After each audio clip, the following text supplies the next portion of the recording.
এমন ক্যাচ কিভাবে ফেললেন তাসকিন?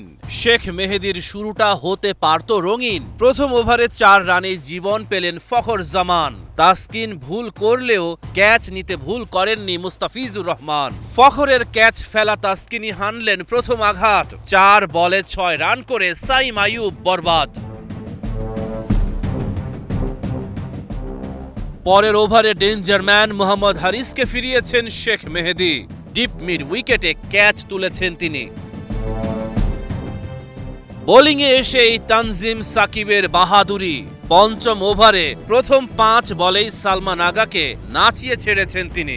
শেষ বলেই স্কুপ করার চেষ্টায় কাটা পাকিস্তানি কাপ্তান। 3 উইকেটে মেন ইন গ্রিনদের সংগ্রহ 40 রান। পাওয়ার প্লেতে দুর্দান্ত টাইগার বোলাররা। পাওয়ার প্লের শেষ ওভারে মুস্তাফিজুর রহমান পেয়েছেন উইকেটের দেখা। ডিপ থার্ড ম্যানে রিশাদ হোসেনের হাতে ক্যাচ দিয়ে হাসান নওয়াজের ফেরা। ফখর জামানের সাথে মোহাম্মদ নওয়াজের জুটিও টিকতে পারেনি। রান আউট হয়ে মোহাম্মদ নওয়াজের ইনিংসের ইতি। 2 বার জীবন পেয়েছেন ফখর জামান। শেষ পর্যন্ত হাস্যকর রান আউটে হারিয়েছেন প্রাণ। মুস্তাফিজের কাটার পয়েন্টের দিকে খেলে রানের জন্য ছোটেন খুশদিল। 1 রান নিয়ে দ্বিতীয় রানের ডাক দেন ফখর জামান। শুরুতে মানা করলেও পরে সাড়া দেন খুশদিল, কিন্তু আবারও মানা করে দেন। ক্রিজে ফেরার চেষ্টায় ঘুরতে গিয়ে পড়ে যান ফখর। তার বিদায় নিশ্চিত করেন লিটন দাস। 34 বলে 44 রানে আউট হয়ে ফখর হতাশ। শেষ ওভারে 3 বলে 3 উইকেট হারায় পাকিস্তান। ওদের বোর্ডে 110 রান। 22 রান খরচায় 3 উইকেট নেন তাসকিন। মুস্তাফিজুর রহমান গড়লেন নতুন রেকর্ড।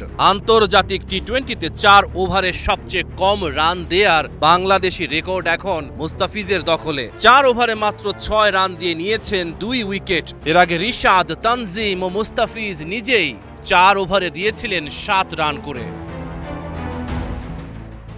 111 রানের টার্গেটে বাংলাদেশের শুরুটা ভালো হলো না। অভিষেকে নিজের প্রথম ওভারেই উইকেট পেলেন সালমান মির্জা। তার বাড়তি বাউন্স করা ডেলিভারিতে তানজিদ তামিম কাটা। নিজের দ্বিতীয় ওভারে আবারও আঘাত হানেন সালমান মির্জা।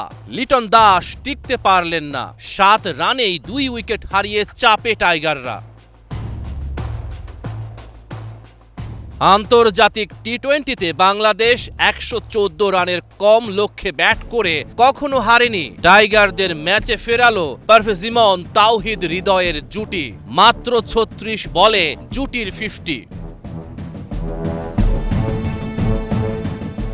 36 রান করে আব্বাস আফ্রিদির বলে বোল্ড তাওহিদ হৃদয়। তবে পারভেজ ইমন অকুতোভয় 34 বলেই পূরণ করেছেন 50। বাংলাদেশকে দুরন্ত এক জয় এনে দিয়েছেন তিনি।